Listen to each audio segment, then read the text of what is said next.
Assalamualaikum warahmatullahi wabarakatuh. Waalaikumsalam. Waalaikumsalam.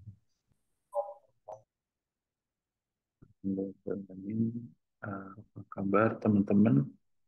Udah lama ya, karena liburannya terlalu panjang nih, 2 bulan dari bulan Agustus, September. Ini kita mulai lagi untuk semester 5, semester baru.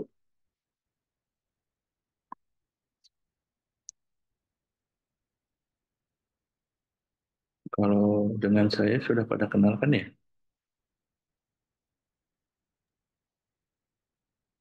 Sudah, Pak.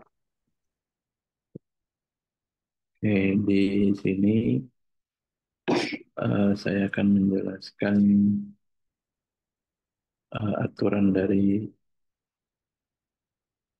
mata kuliah Audit Sistem Informasi.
Untuk latar belakang dari mata kuliah ini yaitu membahas proses pada sistem informasi suatu organisasi. Jadi dilakukan menjamin bahwa sistem tersebut berjalan sesuai dengan tujuan organisasi dan mampu mengurangi risiko kegagalan sistem ataupun kehilangan data. Kemudian dari tujuan dari mata kuliah ini yaitu untuk memastikan bahwa sistem informasi ini digunakan sesuai standar yang ditetapkan, kemudian berjalan secara efektif dan efisien, serta dapat diandalkan dalam mendukung kegiatan operasional organisasi.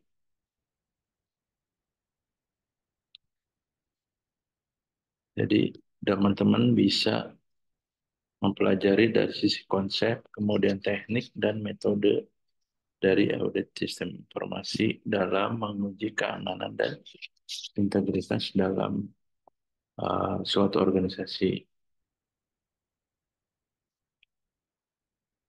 Kemudian kompetensi yang akan teman-teman dapatkan yaitu memahami prinsip dasar, kemudian audit sistem informasi, mengidentifikasi risiko keamanan, dan integrasi data. Kemudian melakukan evaluasi dan pengujian sistem informasi, kemudian memahami standar audit sistem informasi, kemudian menyusun laporan hasil audit, dan memberikan rekomendasi dan saran untuk perbaikan sistem. Untuk pembelajarannya, teman-teman bisa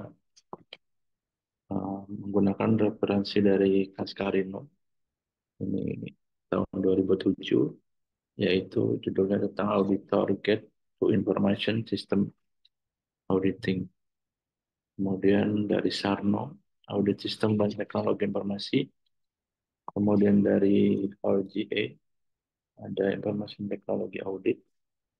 Kemudian dari Jogianto, ini yang sudah populer ya, yaitu Sistem Tata Kelola Teknologi Informasi. Kemudian ada lagi audit dari Restianto Bawono, yaitu audit sistem informasi menggunakan Active Data for Excel. Ada lagi juga basic audit, IT audit dari GANS. Kemudian ada lagi Coronado, IT auditing using control to protect information asset. Kemudian ada lagi informasi teknologi, kontrol, dan audit information system. Kemudian yang terakhir yaitu dari ISAKA juga, yaitu Guide to the Audit of IT Application.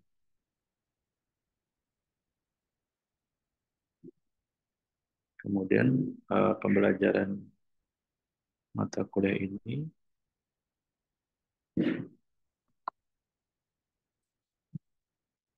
manfaat utama teman-teman bisa memahami konsep audit, tujuan dan manfaat audit. Kemudian yang kedua yaitu area jenis dan tahapan proses audit. Kemudian peranan internal control, peranan risiko dalam audit, kemudian mampu menyusun menganalisis risiko, kemudian standar framework, regulasi dan organisasi audit, kemudian IT, governance, kemudian proses audit SI atau TI, kemudian perencanaan audit SI dan TI, dan mampu menyusun dokumen perencanaan audit. Kemudian proses penelusuran bukti di lapangan, kemudian mampu cara penilaian audit SI atau TI, dan laporan jenis temuan dan tindakan lanjut audit. Dan terakhir, mampu menyusun laporan audit sistem informasi ataupun TI.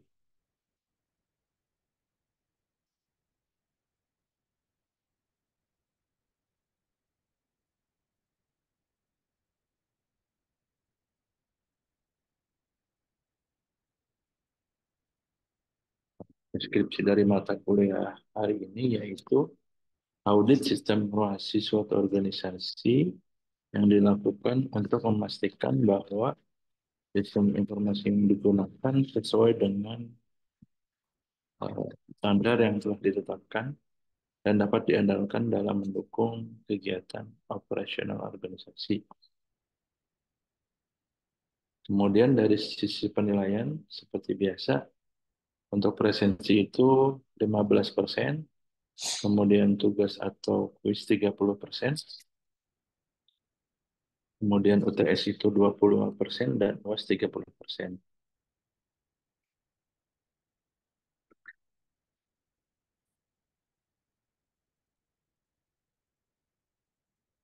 Dari RPS ini, apa ada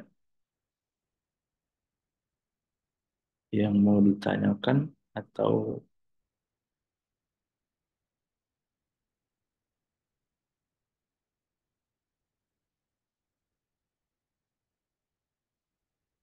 kalau belum ada, di sini saya berbarengan dengan eh, dosen praktisi.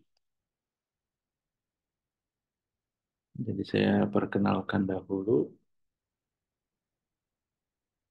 namanya Bagus Gede Arta Perdana, Eskom Mkom. Beliau lulusan Amikom Yogyakarta. Untuk lebih jelasnya, silakan Pak Bagus untuk memperkenalkan diri. Ya, terima kasih Pak Ibnu. Ya, perkenalkan rekan-rekan sekalian. Saya tadi sudah dikenalkan oleh Pak Ibnu, nama saya Bagus Gede Arta Perdana. Suara saya terdengar jelas? Pendengar Pak. Oke. Ya, tadi sudah disampaikan oleh Pak Ibnu ya, saya lulusan sebelumnya di Amikom, jurusan MTI. Untuk S1 saya sempat berkuliah di UPN Veteran Jakarta, jurusan TI juga.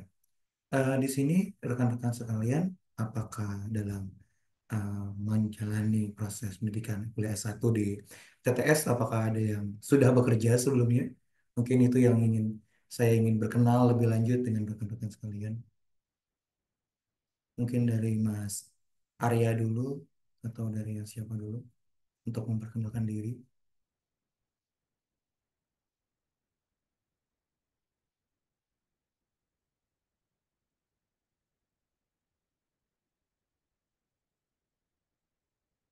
Atau ada yang lain yang pengenalan dulu, nama, asal, apakah sudah bekerja atau belum?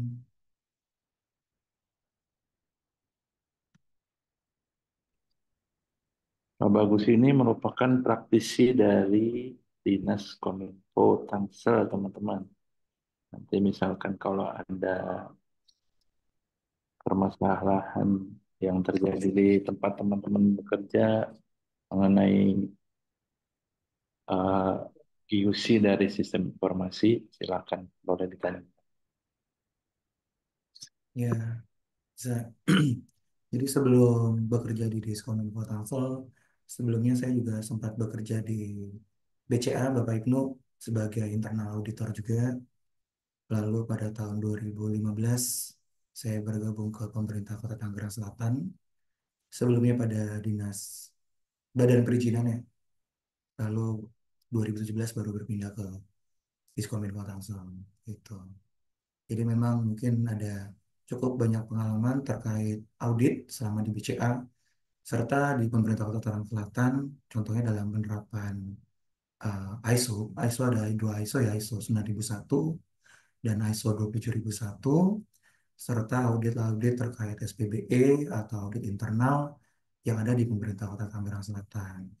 Nah, namun saya juga tidak membatasi untuk rekan-rekan sekalian, mungkin nanti ada pertanyaan atau sharing-sharing terkait pengembangan sistem informasi di pemerintah Kota Tangerang Selatan atau terkait tentang SPBE selaku IT governance di semua instansi pemerintah pada saat ini di Indonesia, atau tentang standar-standar lain, standar internasional tentang audit, mungkin bisa ditanyakan juga atau sharing-sharing pengalaman bersama. Makanya saya dalam mata kuliah IT Audit ini perlu untuk mengetahui latar belakang rekan-rekan sekalian, karena dalam IT Audit ini juga sangat terus berkembang frameworknya. Jadi nanti mungkin kita lebih banyak untuk tugas kelompok dan sharing-sharing terkait pengalaman atau yang sudah pernah dijalani dalam melaksanakan audit. Itu sih mungkin Pak Ibnu. Atau Pak Ibnu bisa bantu perkenalan rekan-rekan sekalian. Silakan sambil di absen ini teman-teman. Boleh Pak Ibnu. Saida biasanya nongol ini Saida ini. Halo, saya perkenalkan diri ya. Em, Nama saya Ya, Saida Naura Nabila. videonya bisa dibuka. Eh, Maaf Pak, saya lagi nggak pakai baju sopan ya, jadi saya nggak on cam dulu. Kalau nggak Ya, mau. perkenalkan nama saya Saida Naura Nabila. Domisili saya di Tangsel. Untuk pekerjaan saya belum kerja ya, statusnya masih nganggur. Untuk pengalaman lebih ke organisasi di dalam kampus ya, lebih tepatnya BEM. Saya aktifnya di situ. Untuk sekolah sebelumnya dari mana Mbak Saida? Mohon maaf, kurang kedengeran lebih ini lagi. Untuk sekolah sebelumnya dari mana? Sebelum dari Oh, untuk sekolahnya saya dari SMA Muhammadiyah 25, hmm, tepatnya di Pamulang. yang Sekolahnya ada dekat di... Bundaran Pamulang itu ya? Iya, benar. Hmm, terima kasih Mbak Saida. Untuk BEM berarti BEM di TTS ya? Iya, benar.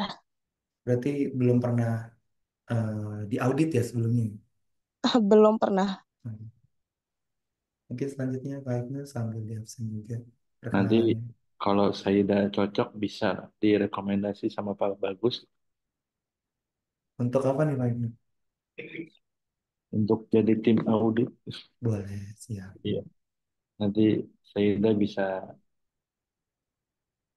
nilainya harus bagus kalau memang mau lolos dari Dari auditnya apa bagus. Monggo selanjutnya, Mas Abis Hopian. Halo Pak, selamat sore. Sore, monggo silakan. Izin perkenalan, nama saya Abi Sofian Sauri, biasa dipanggil Abi. Saya tinggal di Pasar Kemis.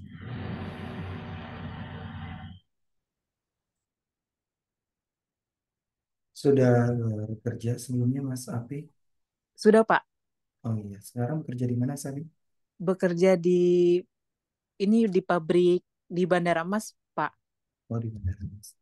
Sudah pernah di audit sebelumnya? Apa Belum, posisinya? Untuk di pabrik sekarang posisinya sebagai apa? ini apa? Produksi gitu, kayak bikin buruh pabrik gitu Pak, hanya Hmm. produksi gitu. Tapi berarti walaupun belum pernah di audit, tapi ada internal control ya, biasanya quality control ya.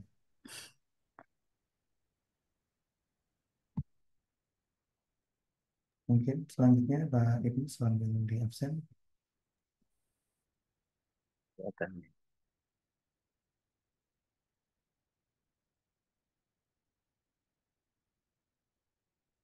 Mas Arya Davin, monggo.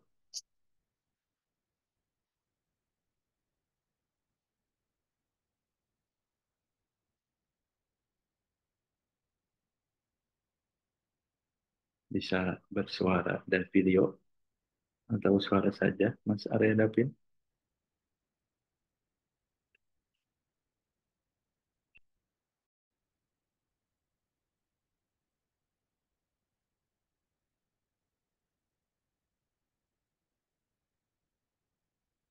Mas Dwi Aji, sudah bisa. Ya Pak, Ya, monggo. Aji. Eh, perkenalkan nama saya Dioji Pangestu, biasa dipanggil Aji sih Pak. Asal Trenggalek, Jawa Timur. Kalau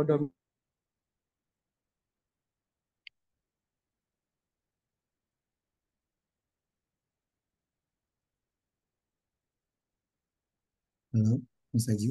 Terputus suaranya Mas Aji.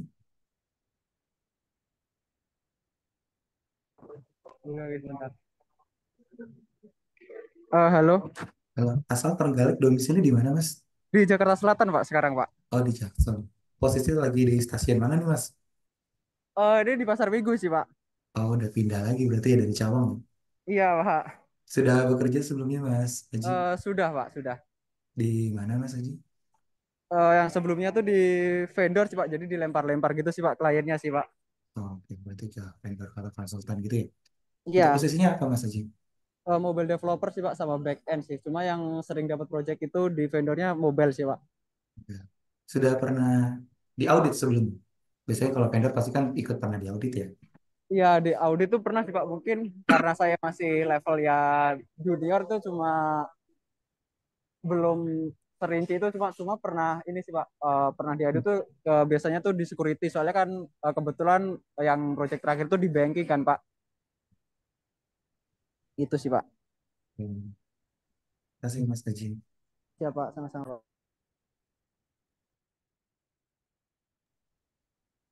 Oke, selanjutnya Mas Handoko.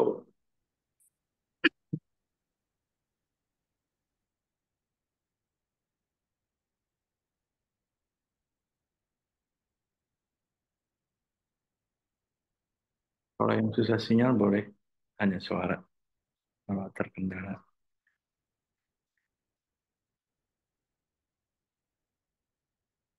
Mas Handoko ada? Hadir Pak. Ya, monggo.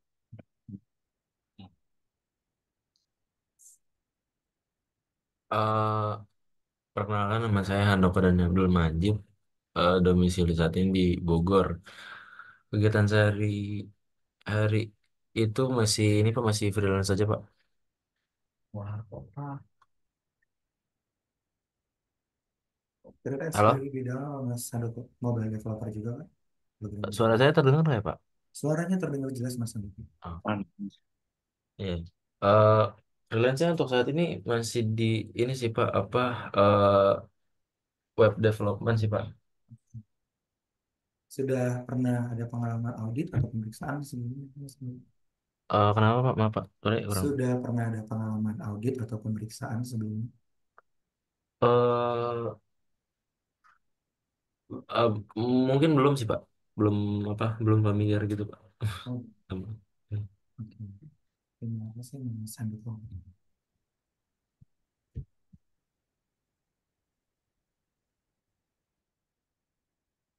Selanjutnya Mas Ibnu. Pak Ibnu, ada Iwan dan Arya Davin ya belum ya?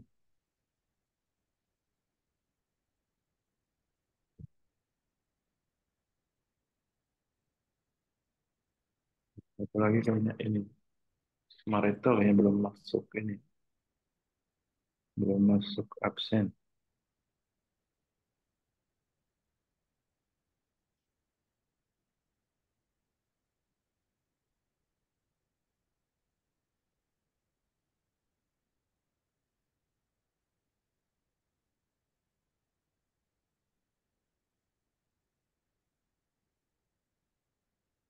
Mas Bisa. Areda, kira-kira setelah maghrib sudah bisa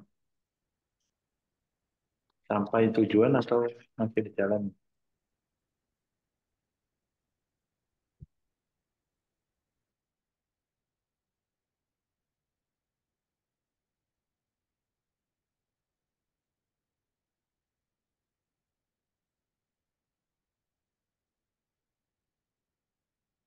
Mas Rusmar itu bisa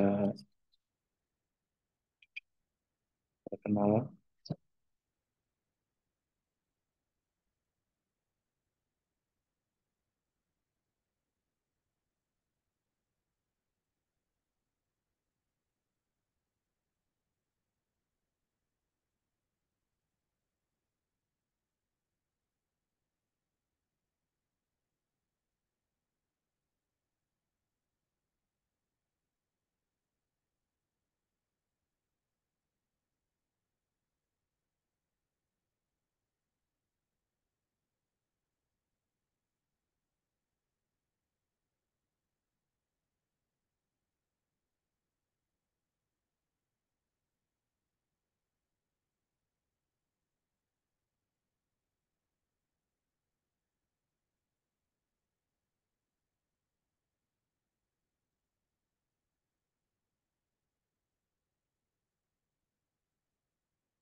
Mas Rusmar itu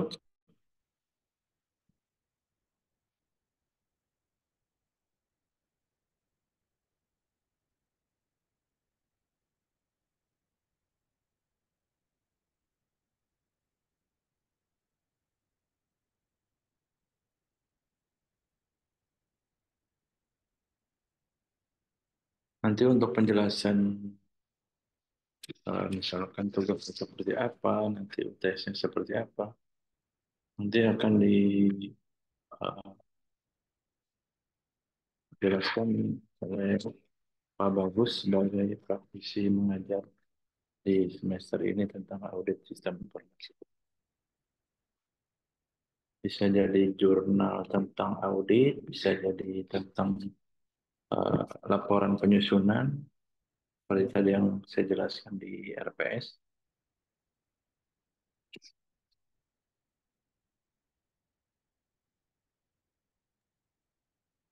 Untuk referensi-referensi nanti saya share di Pak Ibnu ya.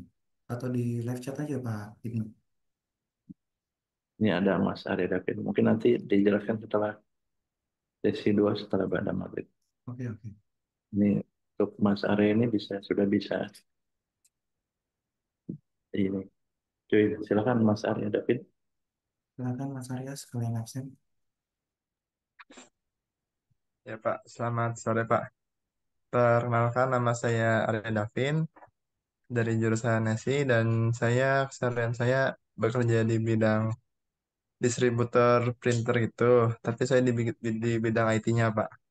Dan saya juga sekaligus tim desain dan juga R&D di sana.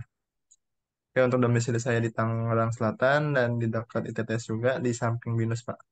Hmm, Mungkin ada pertanyaan Pak. oke.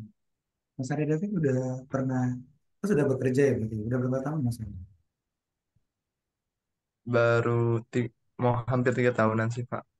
Berarti sudah pernah ada audit gitu pengalaman audit Ya, selama di kantor? ya baru umur 21 saya Pak. Sudah ada pengalaman audit berarti sebelumnya di kantor selama 3 tahun bekerja? Kalau audit sih saya pernah dengar ya dari teman kuliah saya yang di beda universitas, cuman masih belum paham intinya dan dalamannya sih Pak. Tapi selama bekerja sudah pernah ada proses audit di kantornya atau sudah mengalami audit? Kalau audit tuh seperti mempertanyakan kebutuhan teknologi informasi ya Pak, atau Nah, gimana? pemeriksaan biasanya. Oh, pemeriksaan. Kalau pemeriksaan sih pernah, tapi saya yang kelola waktu itu. Nanti kita Mungkin berikan untuk info. prosedur yang lebih jelasnya bisa dipelajarin di matkul ini Pak. Ya, siap. Bisa, bisa. Nanti kita sharing-sharing pengalaman. Ya, makasih Pak. Sama-sama Mas Arya Davin. Panggilannya Mas Arya berarti atau Davin? Ya boleh Pak. Ya, Mas Arya boleh.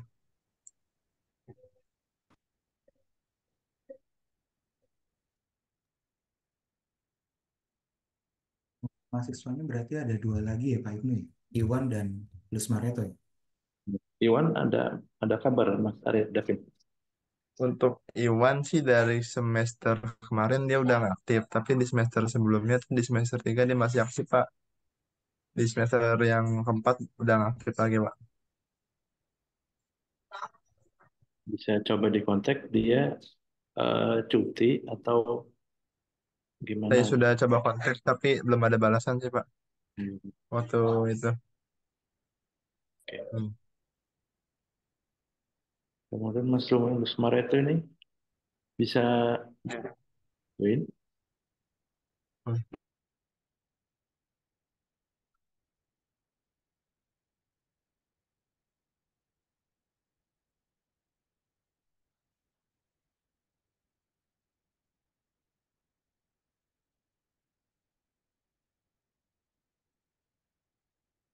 Ini saya jelaskan sedikit ya. Jadi misalkan teman-teman misalkan ada pindah atau cuti itu bisa dikonfirmasi ke bagian akademik dan keuangan. Jadi agar tidak ada eh, penumpukan tagihan.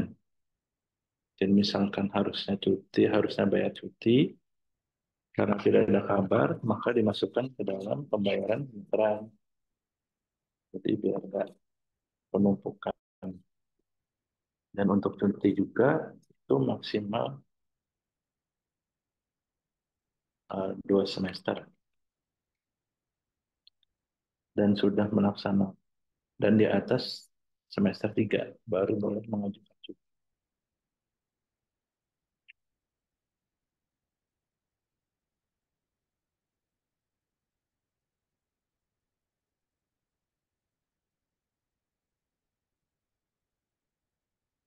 Terus Mareto,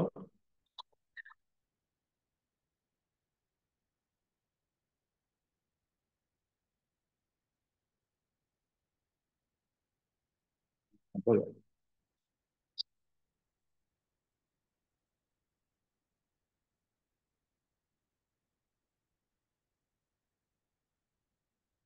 Dan mau disampaikan sebelum istirahat, Pak Bagus.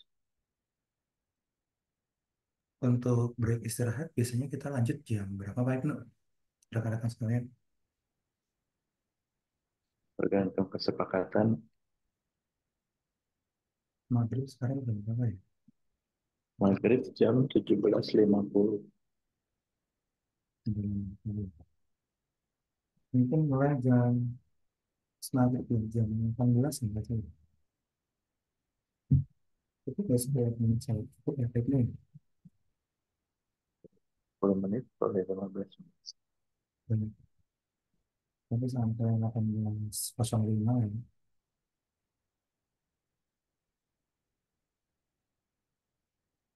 Dari teman-teman ada yang mau disampaikan? Aman, Pak.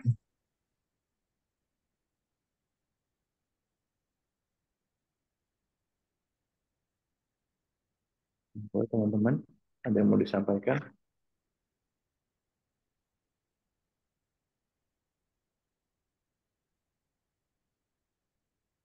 Boleh apa saja mengenai apa sudah teman-teman udah baca-baca tentang audit sistem informasi, boleh. Apa kegiatan liburan teman-teman selama menunggu semester ganti.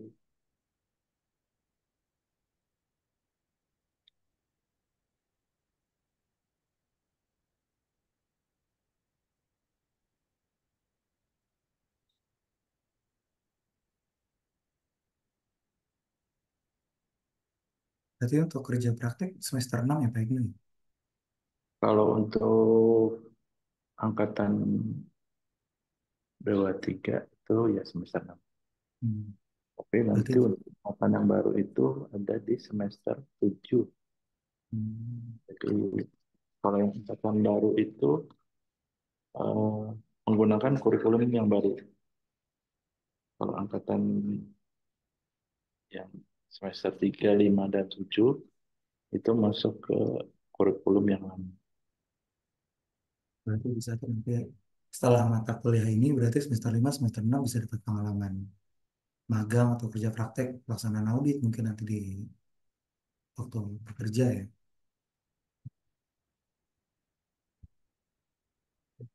Buat modal teman-teman KP, audit sistem informasi. Sebenarnya audit sistem informasi juga ini nggak jauh beda sama audit tata kelola, hampir sama, malah sama ininya. Bukan sama lagi, emang mirip-mirip. Mungkin beda objek aja Pak Ibnu.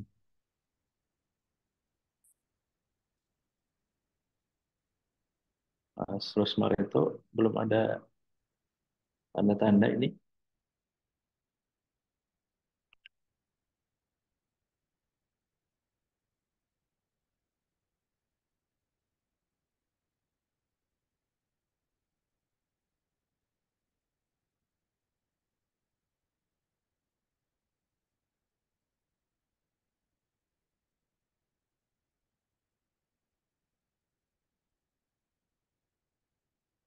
Oh, waktu maghrib tinggal 2 menitan lagi. Kalau ada yang mau disampaikan sebelum istirahat.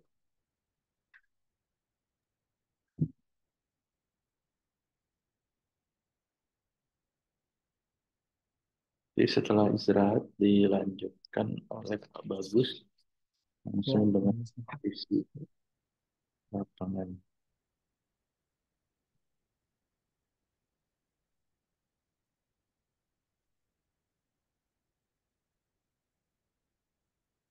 Oh, ada yang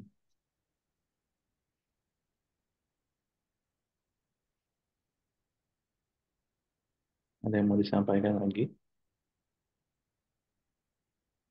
Mbak Saida biasanya banyak.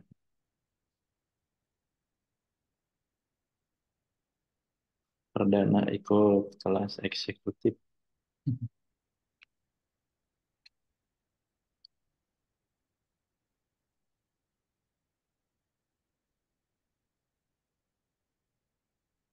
Kalau tidak ada, langsung kita rehat. Gimana Pak Bagus? boleh Pak Ibnu. Nanti kita lanjut lagi di 15 menit kemudian ya 18.05. Nanti mungkin kita sharing-sharing lagi sama kesepakatan di kelas yang perkuliahan gitu Pak Ibnu.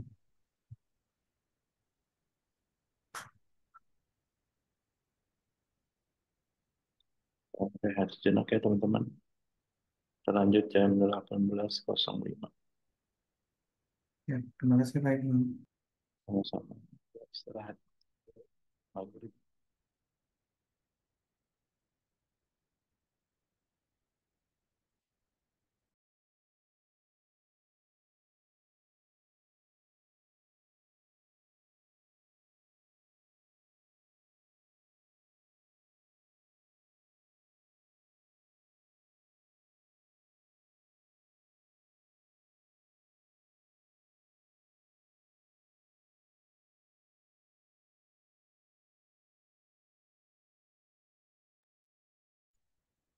Halo, Mas Lus Mareto, apakah sudah standby?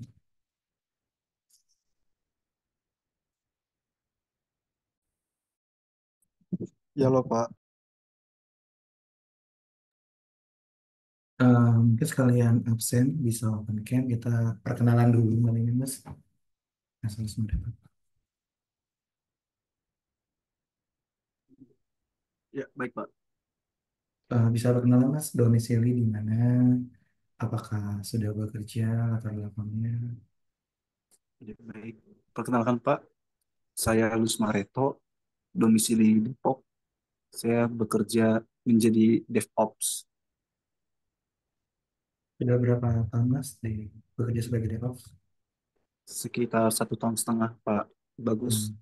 Di mana Mas Lus Mareto? Saya di perusahaan outsourcing.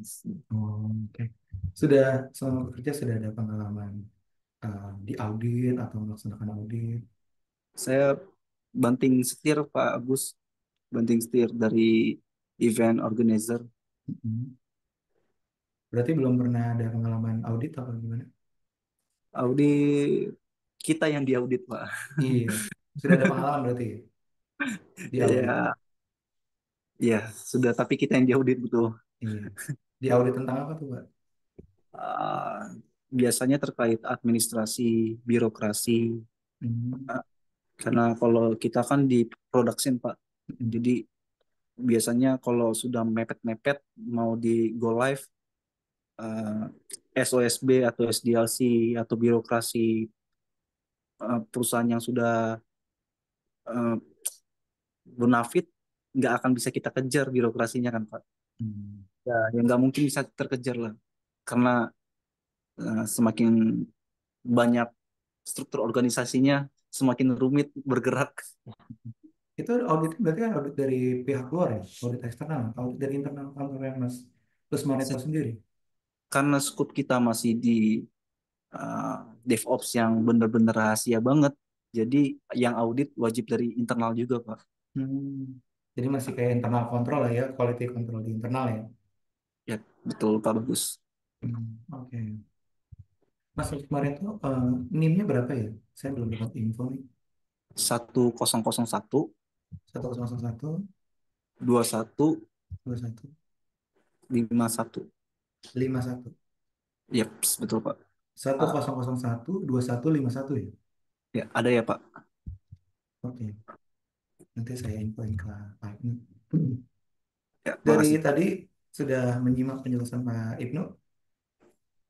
Tadi putus-putus, Pak, soalnya juga di motor pakai Oh, headset, rusak domis headsetnya.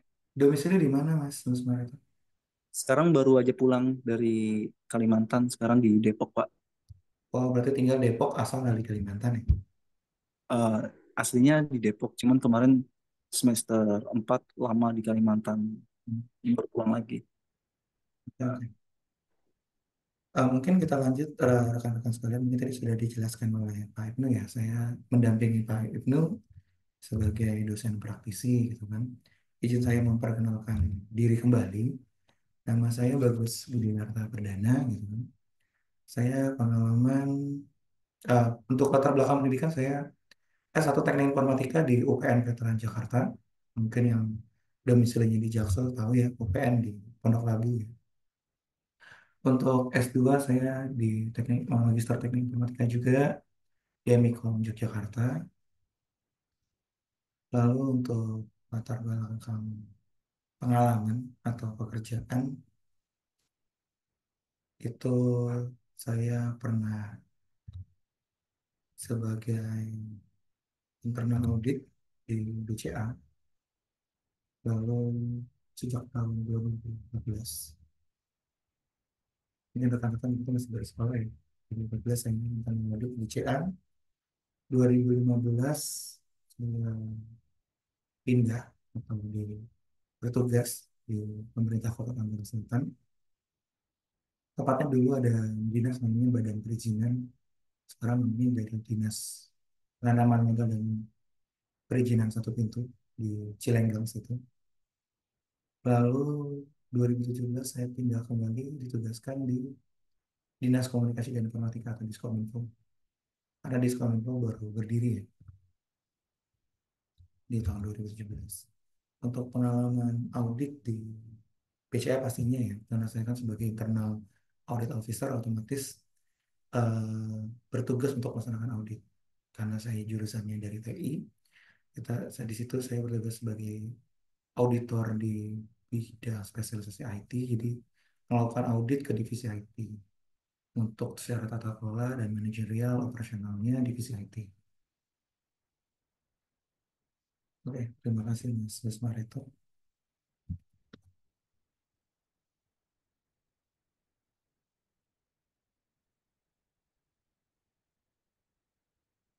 Lalu untuk selanjutnya pengalaman audit di pemerintah Kota Tangsel ya, atau Kota Tangsel, di perizinan atau di awal saya bekerja di Kota Tangsel itu ada audit anggaran pastinya ya. Kalau di pemerintah kan pasti ada belanja pengadaan gitu kan. Itu ada audit administrasi. Lalu ada juga audit yang sifatnya audit eksternal untuk implementasi ISO standar internasional untuk sistem manajemen mutu atau quality control dari pelayanan yang diberikan dinas Badan Perizinan waktu itu. ISO 9001, serta mungkin Mas Rusmar itu juga di tim DevOps pasti mengerti, di DevOps pasti ada audit atau internal control terkait keamanan informasi di Badan Perizinan waktu itu, karena sudah menggunakan aplikasi untuk sistem perizinannya atau pelayanan perizinannya. Kita juga melanjutkan audit eksternal untuk sertifikasi jaminan keamanan informasi kita, itu ISO 27001 tentang manajemen keamanan informasi. Lalu di Diskominfo juga saya juga ada pengalaman terkait implementasi ISO 27001 ya. Di implementasi tentang aplikasi kita juga yang dibuat Diskominfo 2017. Jadi ISO itu ketika kita sudah achieve, itu wajib melakukan surveillance juga tiap tahunnya untuk menjamin bahwa eh, capaian sertifikasi ISO yang kita sudah dapatkan itu mampu dipertanggungjawabkan setiap tahun. Lalu di Diskominfo itu juga saya ada pengalaman audit terkait audit 27001 juga tentang layanan data center yang diselenggarakan oleh pemerintah Kota Tangerang Selatan melalui Diskominfo. Di situ saya untuk dua audit 27001 itu bertugas sebagai auditi, berarti yang diaudit. Berbeda dengan yang di BCA, saya sebagai auditor. Sedangkan di 2024 ini, saya juga sempat berpengalaman sebagai auditor atau yang melaksanakan audit bersama inspektorat, itu untuk melakukan audit terhadap Diskominfo. Jadi saya jadi tim ad hoc independen bersama inspektorat untuk melaksanakan audit kepada diri saya sendiri, instansi saya sendiri di Diskominfo. Itu sebagai individu yang independen tentunya, bertanggung jawab ke inspektorat. Mungkin tadi rekan-rekan sekalian sudah dijelaskan oleh Pak Ibnu terkait RPS-nya ya, terkait audit. Itu kan. Mungkin saya akan share kembali RPS-nya dari Pak Ibnu.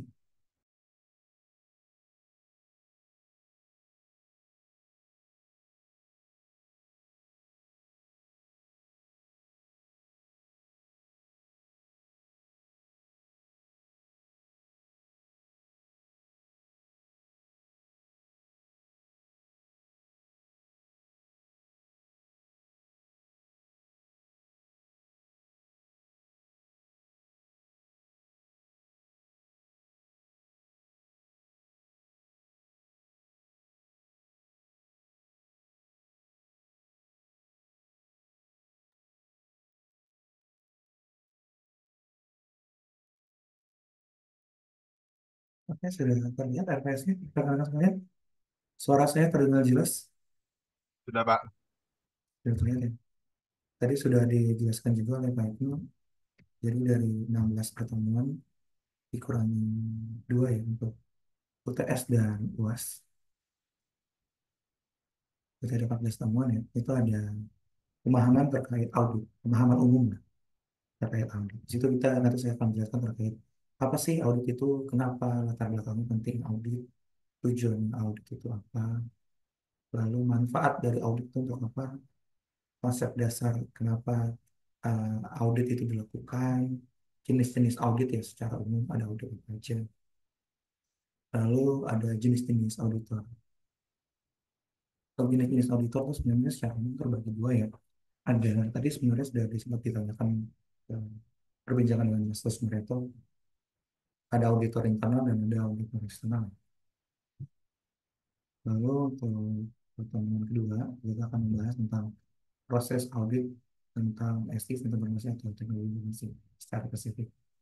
Nanti kita akan melihat pengertian audit dari kacamata SNTTI. Lalu area apa aja sih ruang lingkup yang diaudit di ruang TI? Tadi mungkin Mas Marto juga jelasin yang selama pengalaman audit. Nggak cuma tentang administrasi untuk audit SI atau TI itu sebenarnya ada banyak ya, ada software tentunya atau sistem yang kita jalankan. Lalu ada hardware, tadi saya cuma jelaskan terkait ISO 27001 untuk data center berarti hardware-nya, jaringan yang kita miliki. Terus juga audit keamanan informasi, audit terhadap keamanan aplikasi, data, serta jaringan untuk infrastruktur TIK yang kita miliki. Lalu sebenarnya selain tiga itu, jangan sampai lupa, jangan sampai kayak mungkin rekan-rekan bisa baca berita terkait kasusnya Indodax kemarin, bahwa sebenarnya area yang perlu dilakukan audit itu enggak cuma aplikasi, hardware, jaringan, server, dan keamanan ya. Ternyata people itu termasuk aset yang harus diaudit. Karena untuk kita yang ada di industri TI, rata-rata semua logical itu pasti disimpan di people ya. Ketika people-nya yang dilakukan penyerangan, otomatis itu dapat membahayakan kelangsungan proses bisnis kita, organisasi, atau perusahaan itu sendiri. Nanti di pertemuan itu juga saya akan jelaskan tentang jenis-jenis audit yang ada di TI ya. Tahapan prosesnya, pihak siapa aja yang terlibat. Ada auditor yang melakukan pemeriksaan dan auditing. Auditor itu ibarat kayak polisinya lah ya, yang melakukan penyidikan, yang melakukan pemeriksaan terhadap data, informasi atau dokumen-dokumen yang dilaksanakan di suatu organisasi. Sedangkan audit itu adalah PIC atau orang yang diperiksa. Nanti ada saya jelaskan juga tentang tugas dan langkah-langkah untuk menjadi seorang auditor, prinsip-prinsip dalam pelaksanaan audit ya, yang boleh dilakukan dan tidak boleh dilakukan. Lalu output apa sih yang ada dari audit itu? Lalu kompetensi seorang auditor itu sebenarnya apa sih? Baik secara pengetahuannya atau pendidikannya. Lalu ada career path atau eh, terkait apa namanya jalan karir seorang auditor. Lalu di pertemuan tiga kita ada pembahasan tentang internal kontrol, akan juga tentang internal kontrol, manajemen kontrol internal, apa aja manfaatnya, prinsipnya, klasifikasinya, saran apa aja yang wajib dikontrol. Lalu ada model internal kontrol itu ada apa aja sih? Lalu ada contohnya ada FOSO, COVID, gitu kan. Yang dikontrol itu apa aja ada banyak ya. Ada manajemen SDLC tadi untuk software development, datanya, lalu operasional juga, operasional ini bisa termasuk infrastrukturnya. Lalu ada quality assurance juga untuk mengecekkan kualitas internal, ada security pastinya keamanan. Nanti juga ya daripada kita belajar teori aja, di permata agraria ini kita akan studi kasus masuk terkait audit gitu kan. Jadi rekan-rekan sekalian akan dapat melihat langsung contoh-contoh dalam penerapan audit. Di penerapan keempat, pertemuan keempat, ini saya akan membahas tentang basic sebelum melakukan audit, tentang pemahaman risiko dan manajemen risiko. Tentang apa sih definisi risiko itu sendiri, dalam melakukan analisa risiko, itu ada apa aja tahapannya, dari identifikasi, melakukan analisa, pengukuran risiko tentunya, lalu dilakukan mitigasi atau tindak lanjut ya. Setelah kita tahu ada risiko, sudah tahu diukur risikonya gimana, dampaknya gimana, rencana mitigasinya gimana. Lalu setelah dimitigasi perlu dievaluasi kembali mitigasinya sudah efektif atau belum untuk menindaklanjuti risiko tersebut. Lalu nanti di pertemuan kelima nanti kita akan praktek langsung untuk apa namanya penyusunan formulir manajemen risiko. Nanti mungkin rekan-rekan sekalian akan ada latihan langsung praktek untuk menyusun formulir risk assessment. Di pertemuan ke-6 ini ada tentang standar-standar terkait apa namanya audit, framework-framework yang digunakan best practice-nya, regulasi-regulasi tentang audit yang ada di Indonesia tentunya. Lalu ada organisasi-organisasi audit baik di level di Indonesia sama di internasional. Ini nanti jadi landasan dasar pengetahuan untuk pertemuan selanjutnya setelah UTS ya. Di sini ada teori-teori dasar tentang framework apa aja yang audit SI atau TI. Lalu yang berikutnya pertemuan 7 sebelum UTS itu ada tentang pengetahuan tentang IT governance atau katakan IT, SI. Nah, IT governance ini mungkin tadi yang sudah dijelaskan juga oleh Mas Rusmareko terkait birokrasi. Sebenarnya nggak birokrasi. Tata kelola itu ibarat panduan, pedoman, peraturan yang jadi dasar sebenarnya yang wajib dilakukan kita sebagai pegawai dalam pengelolaan IT itu gimana. Kan kita kalau hal paling dasar kita sebagai pegawai, pasti kita punya peraturan ya. Kapan jam masuk, kapan jam pulang, lalu job desk-nya apa. Rekan-rekan juga sebagai mahasiswa pasti ada peraturan tata tertib pasti dari kampus ya, tentang tata kelola pembelajaran seperti RPS ini, rencana perkuliahan selama 1 semester tuh terkait mata kuliahnya gimana, lalu tata tertib di kelas gitu kan, terus nanti kriteria penilaian, nah itu termasuk tata kelola sebenarnya. Nanti untuk IT governance sendiri itu ada banyak ya, nanti mungkin kita eh, jelasin IT governance itu apa, manfaatnya apa tadi sudah saya sampaikan. Untuk contoh mungkin kita ambil salah satu aja karena ada banyak, itu di COBIT aja. COBIT itu merupakan salah satu framework tata kelola serta audit yang paling banyak digunakan di dunia saat ini. Lalu nanti di pertemuan 8 ada UTS ya. Di pertemuan 9 itu nanti kita mungkin lebih banyak praktek kembali. Saya akan memaparkan sedikit tentang prosedur audit itu apa aja dari tahapan perencanaan, pelaksanaan audit, dan masa pelaporan. Nanti rekan-rekan setelah tes ini lebih banyak melakukan kerja kelompok baiknya gitu ya, karena audit itu kan sebenarnya tugas bergu kalau di suatu organisasi. Jadi saya harapkan di sini ada 6 sampai 7 mahasiswa, jadi nanti baiknya dibagi 2 kelompok aja. Jadi satu kelompok itu ada 3 orang, nanti bisa saling berbagi tugas dalam pelaksanaan audit ya, dari perencanaan, pelaksanaan sampai pelaporan.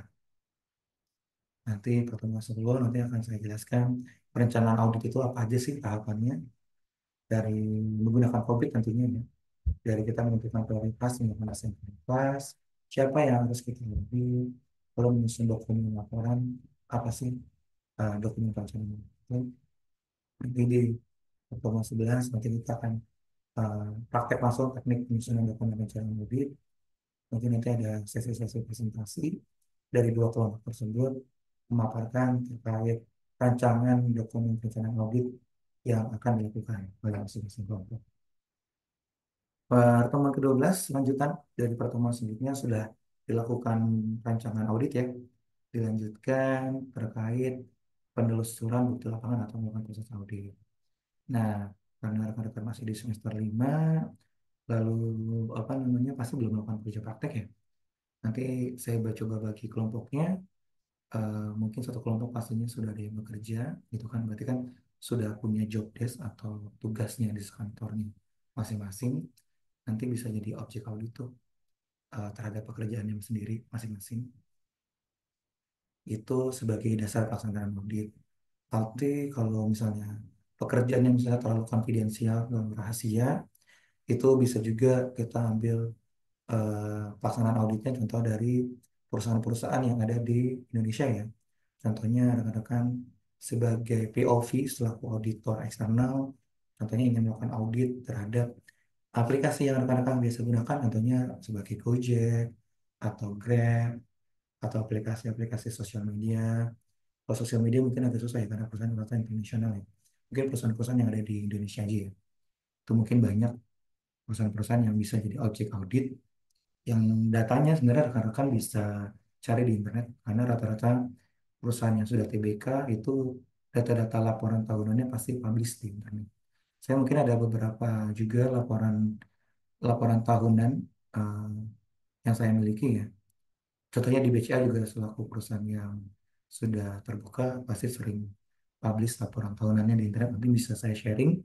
Nanti rekan-rekan bisa jadi dasar untuk melakukan tugas pelaksanaan audit ini nantinya, gitu kan?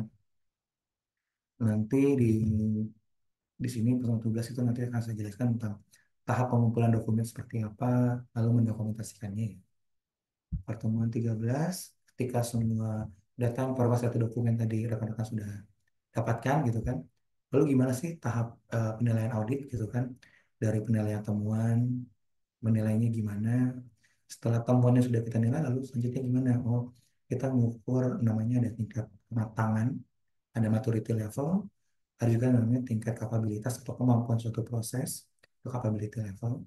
Nanti saya akan jelaskan, nanti rekan-rekan akan apa namanya berkaitan lanjut ke pertemuan ke-14 nantinya.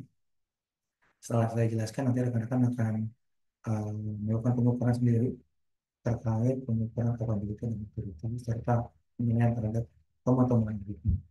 Nanti di pertemuan terakhir adalah terkait pelaporan, penyusunan laporan audit, gitu kan?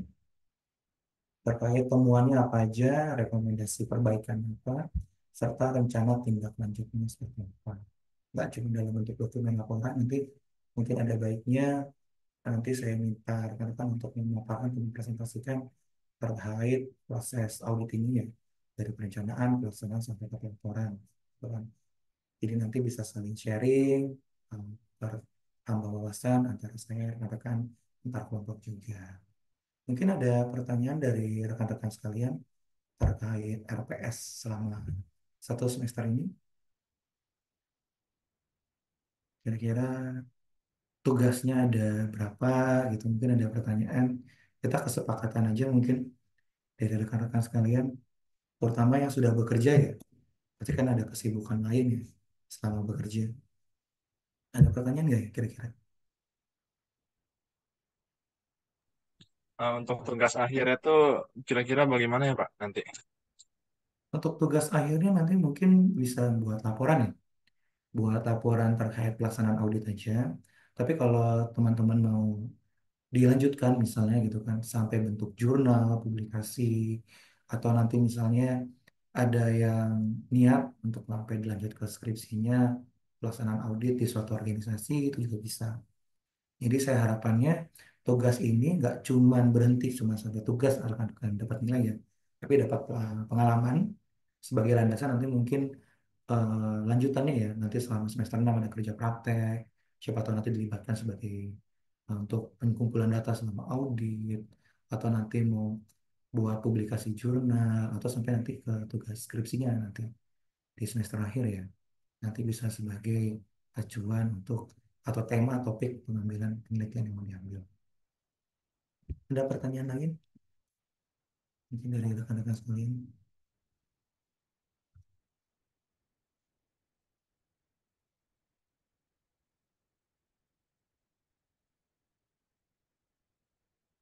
Kalau dari perkuliahan sebelumnya sudah ada pengalaman terkait mata kuliah kira-kira terkait dengan audit seperti tata kelola kah atau manajemen, apakah sudah ada?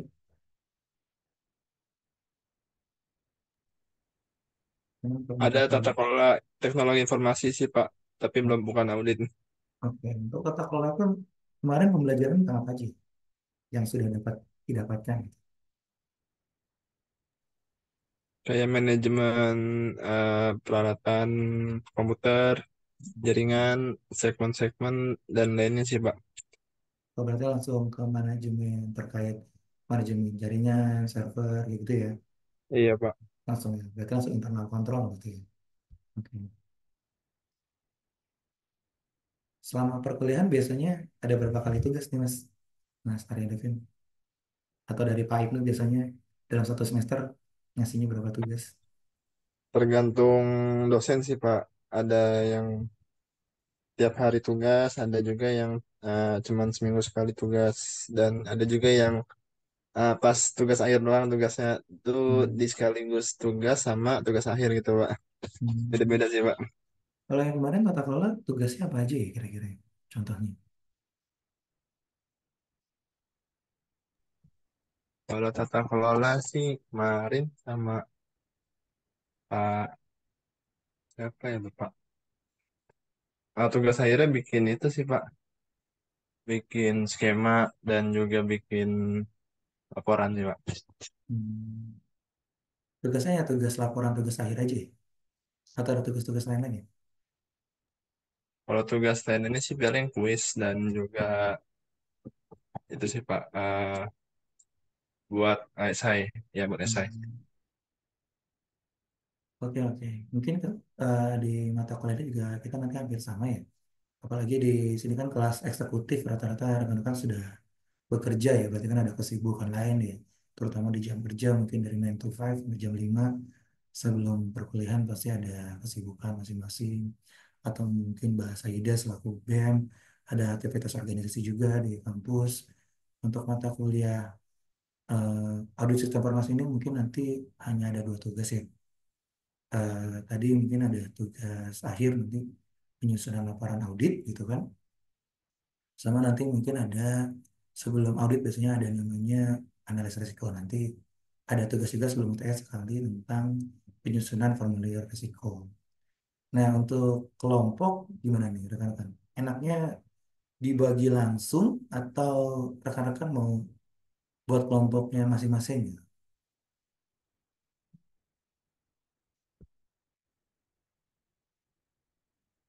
Boleh dibagi-bagi aja sih Pak, mungkin. Mau langsung dibagi aja ya? Oke, untuk perkuliahan ini biasanya sudah ada grup WhatsApp. Boleh diinfokan nama teleponnya Pak buat bisa bikin grup WhatsApp. Biasanya buat dari dosen, dari admisi atau dari inisiatif mahasiswa. Biasanya, biasanya dari mahasiswanya sih Pak. Hmm. Hmm. Mungkin nanti bisa dibuatkan grup aja, nanti dilaporkan di grup WhatsApp-nya untuk kelompok satu siapa saja, kelompok dua siapa aja, nanti mau dibagi langsung aja jadi. Total ada 6 ya tadi, selain Mas Iwan ya, nggak ada kabar katanya. Iya Gimana Pak, kita boleh Pak. kesepakatan bersama aja, rekan-rekan ada yang mau di langsung dibagi atau mau buat kelompok masing-masing?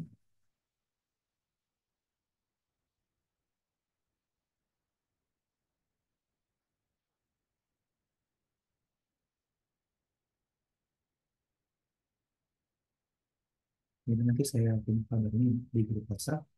Mungkin nanti saya share telepon WhatsApp saya, nanti bisa di-invite ke grup tersebut ya. Biasanya kalau selama perkuliahan ada ketua kelasnya bagaimana?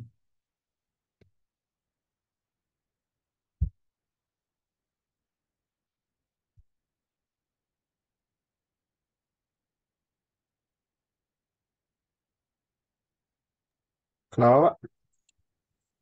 Biasanya selama perkuliahan ada ketua kelas apa gimana? Kalau ketua kelas saya sendiri Pak. Oh, Mas Arya Tugasnya Devin Pak. sendiri. Oh ya, ya. Nanti tolong di-invite ya Mas Arya Devin, tolong dibuat grup WhatsApp-nya. Nanti bisa di-invite saya ini juga.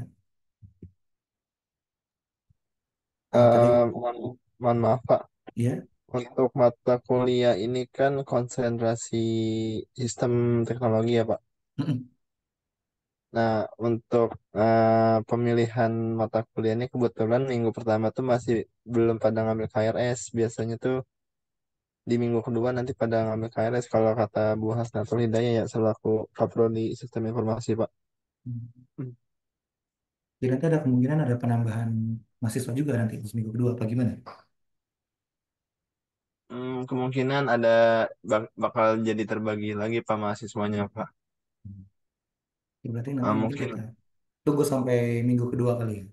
ya Nanti baru mungkin kita bangun. sampai ya betul Pak. Oke. Penting buat grupnya aja dulu palingan Mas Arya Devin ya. Ya Pak. Oke. Gimana rekan-rekan sekalian? Terutama yang kerja nih. Kalau tugas dua aja cukup ya. Saya sih pengennya tugasnya nggak banyak gitu kan. Dan terutama nanti setelah UTS itu tugasnya mungkin cukup satu tapi saling berkelanjutan gitu kan. Tugasnya kelompok gitu kan. Karena kan tadi fase audit ada tiga ya.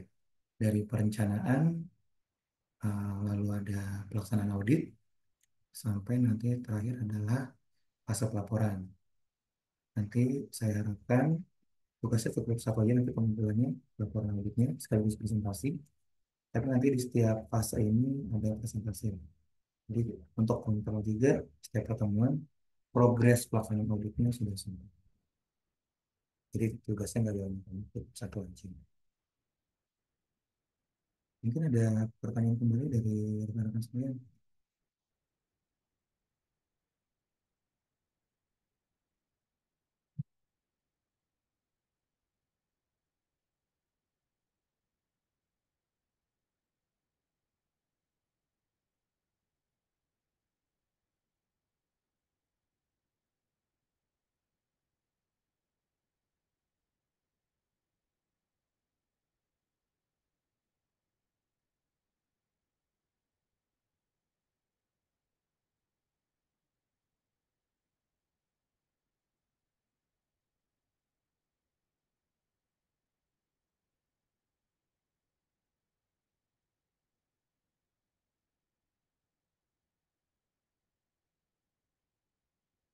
Oh, ini sudah dibuatkan grupnya ya, sama Mas Arya Davin ya.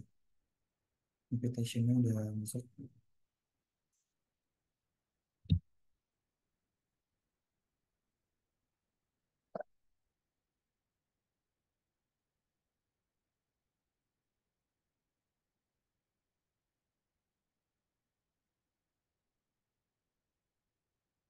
Mungkin ada pertanyaan lagi dari rekan-rekan sekalian terkait RPS kita selama satu semester perkuliahan ini tentang di sistem informasi.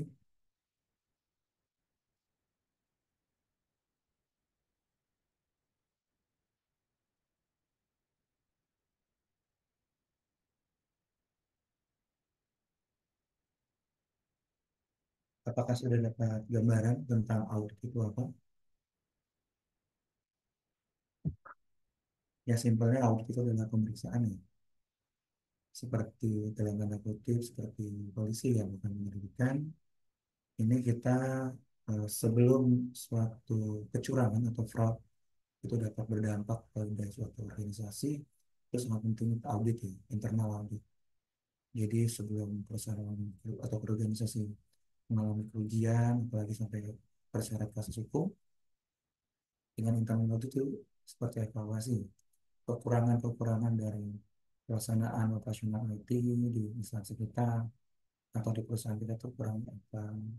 Lalu nanti temuannya itu dari catatan perbaikan yang akan ditindaklanjuti di tahun berikutnya. Jadi audit itu sangat berperan penting demi keberlanjutan suatu organisasi, ya. Baik itu instansi pemerintah, perusahaan, gitu kan. Nanti di audit itu juga biasanya jadi salah satu indikator KPI kita sebagai orang pegawai, baik di instansi pemerintah atau di swasta ya. Jadi biasanya nanti catatan audit, pencapaian audit suatu divisi itu jadi catatan jadi prestasi pegawai juga. Jadi kalau divisinya misalnya catatan auditnya banyak, temuannya banyak, apalagi sampai ditemukan fraud, biasanya KPI di suatu divisi tersebut para pegawainya itu biasanya nilainya akan anjlok. Nanti apa namanya dampaknya apa ya misalnya pegawainya bisa besaran nilai bonus atau sampai pengurangan gaji kan itu bisa. Jadi saya juga bilang juga ya untuk orang yang melakukan audit gitu kan, itu disebut auditor. Sedangkan yang diaudit gitu kan, atau yang diperiksa itu namanya auditor. Untuk yang menjadi audit itu siapa? Audit itu tergantung ya, tergantung ruang lingkup apa yang kita audit. Kalau misalnya kita mau audit suatu peraturan atau tata kelola, pedoman, itu yang bisa diaudit adalah top manajemen ya. Kalau di level apa namanya perusahaan, mungkin di level CEO atau direktur, atau mungkin level setingkat senior manager atau GM, general manager. Kalau di instansi pemerintah mungkin selevel wali kota atau gubernur atau kepala dinas, itu biasanya selaku top manajemen, itu yang akan diaudit secara tata kelola. Lalu untuk audit-audit lain, ya sifatnya mungkin audit SI, audit TI, audit keuangan, itu yang akan diaudit oleh usernya atau para pegawai langsung. Kalau audit TI pasti yang diaudit divisi TI-nya, nanti dari manajer TI-nya atau ketua timnya, atau sampai personal-personal setiap divisi TI-nya. Itu pasti nanti ketika rekan-rekan sudah bekerja, itu pasti nanti diaudit. Yang diaudit itu biasanya enggak semua pegawai, ya. Biasanya ada satu narahubung atau PIC yang akan ditunjuk di suatu divisi untuk melakukan audit. Gitu kan. Lalu mungkin sedikit gambaran ya, jenjang karir atau karir path seorang auditor gitu ya, gimana sih? Auditor itu sebenarnya nggak harus dari yang kita kenal, mungkin auditor itu kebanyakan dari orang-orang yang berlatar belakang akuntan ya, atau manajemen gitu kan, yang menghandle tentang tata kelola atau manajemen suatu perusahaan. Tapi di saat ini tuh RP seorang auditor tuh dapat muncul dari orang-orang yang berlatar belakang TI. Karena kan TI atau sistem informasi itu jadi suatu landasan atau support berjalannya suatu operasional suatu perusahaan. Jadi wajib diaudit juga. Makanya dibutuhkan orang otak yang berlatar belakang di bidang TI untuk menjadi auditor di bidang TI juga. Seperti tadi Mas Terus Mareto ya, sebagai DevOps itu sebenarnya bisa juga nanti karirnya berkembang sebagai auditor, contohnya sebagai auditor keamanan informasi. Itu nanti ada sertifikasinya misalnya CISA atau CEH gitu kan, untuk ethical hacker, itu untuk selanjutnya menjadi auditor di bidang keamanan informasi. Atau auditor aplikasi juga bisa. Jadi setelah naik dari seorang auditor, auditor senior biasanya ya, jadi supervisor auditor atau ketua tim audit, itu biasanya jenjang karirnya bisa jadi manajer audit di suatu divisi audit, entah itu di audit internal atau di audit eksternal, bisa jadi manajemen manajer project untuk audit. Lalu setelah manajer project nggak ada yang namanya direktur audit, itu nggak ada. Kalau di instansi pemerintah mungkin ada ya. Jadi dari auditor nanti mungkin menjadi ketua tim auditor, ada namanya inspektorat atau inspektur, itu kepala di suatu unit kerja inspektorat. Di setiap instansi pemerintah pasti ada inspektorat. Atau kalau di level kepolisian mungkin ada ya inspektur jenderal gitu kan, di penyidik gitu kan, itu bisa pemeriksaan di level kejaksaan gitu kan. Kalau di swasta setelah jadi di manajer apa namanya audit itu udah paling tinggi ya. Atau mungkin nanti mau mengembangkan karir itu bisa bikin lembaga audit atau jadi CEO di suatu lembaga sertifikasi audit gitu ya. Itu tugasnya kita jadi konsultan bagi suatu perusahaan lain, partner lah ya, untuk melakukan audit.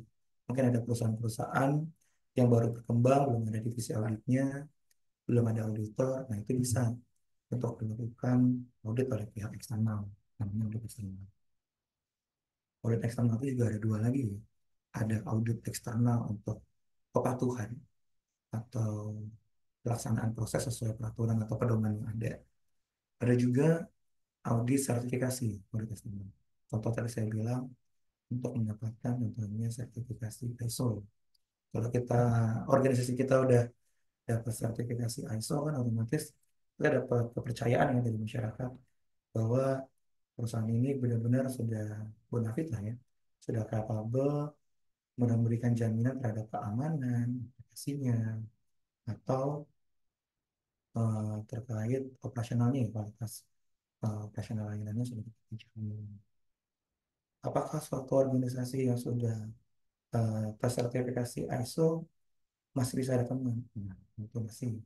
Karena framework audit itu juga tetap berkembang ya, mengikuti perkembangan teknologi seperti dalam prinsip tanpa informasi ya.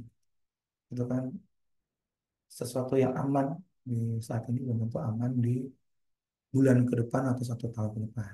Makanya selain teknologi yang berkembang, frameworknya juga harus ikut berkembang, peraturan juga harus ikut berkembang.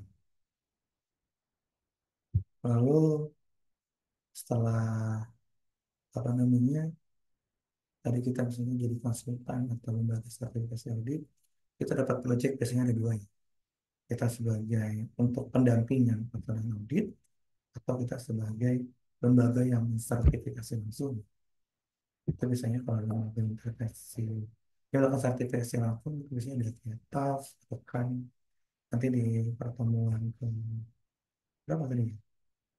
4 ya, 6 tentang badan-badan standar sertifikasi nanti saya bisa jelaskan di Indonesia ada apa aja, di internasional ada apa aja. Mungkin dari ya, gitu kan.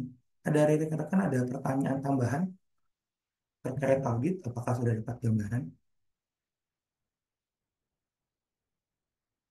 atau ada pertanyaan gitu, apalagi dari Mas Nusmarito tadi ya, sepengalaman sebagai seorang auditi, mungkin ada yang ditanya atau yang di-sharing ke rekan-rekan sekalian.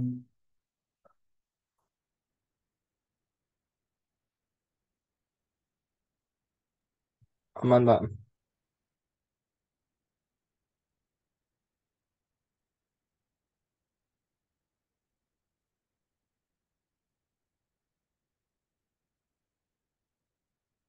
Dari Pak Ibnu, mungkin ada tambahan Pak Ibnu untuk permata kuliah di semester ini di audit informasi.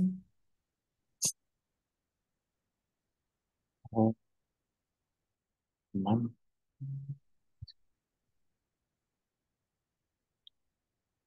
Modelnya jadinya modelnya laporan ya.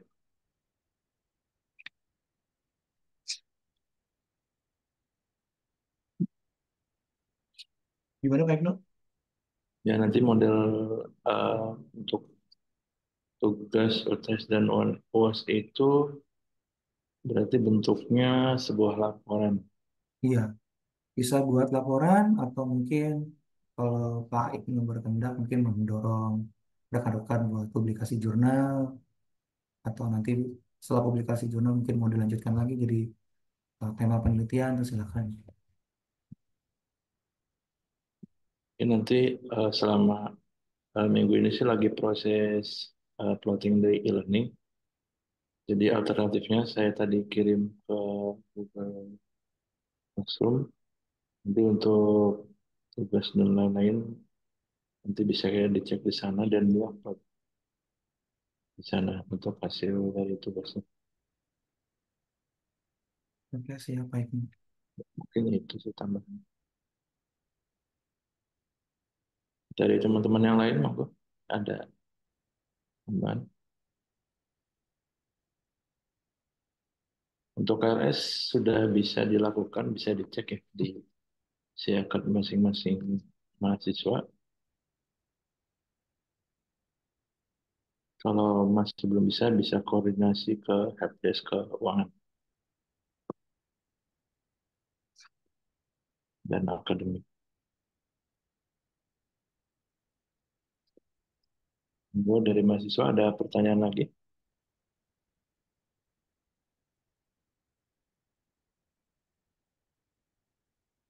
Sudah tidak ada, kita akhiri dan sudah jam 7 karena ada mata kuliah lainnya jadwalnya.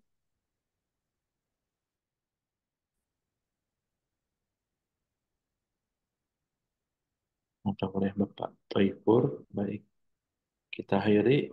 Bagus, ada pesan dan kesan. Cukup Pak Ibnu, mungkin nanti pembelajarannya kita banyakkan praktek Teman- langsung dan presentasi ya. Jadi langsung hands on langsung tentang internal auditnya nanti. Siap. Oke, baik teman-teman. Berhubung sudah jam 7, karena udah memasuki mata kuliah yang kedua, yaitu Bapak Toipur, Etika Profesi. Kita akhiri perkuliahan hari ini. Terima kasih teman-teman sudah bisa hadir. Jangan lupa minggu depan sesuai yang dijelaskan dari Pak Bamus. Sehat selalu teman-teman. Sampai bertemu minggu depan. Bila taufiq wal hidayah. Assalamualaikum warahmatullahi wabarakatuh. Waalaikumsalam warahmatullahi wabarakatuh. Waalaikumsalam warahmatullahi wabarakatuh. Makasih Pak. Assalamualaikum.